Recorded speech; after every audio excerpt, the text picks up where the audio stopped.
প্রিয় বন্ধুরা, কেমন আছেন? দেখেন, কর্মস্থলে বসে আছি, ডিউটি চলতেছে। ডিউটি চালায় যেতে হবে, না হলে তো বেতন দেবে না।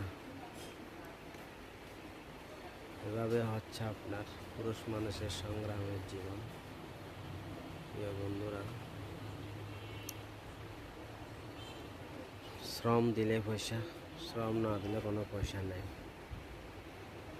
এটা হচ্ছে বাস্তব জীবন পুরুষ মানুষের। এই জিনিসটা কেউ বোঝার চেষ্টা করে না, করবেও না।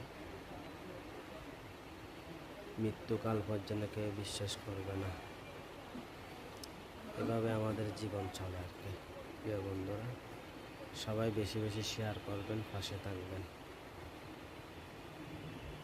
আল্লাহ হাফেজ।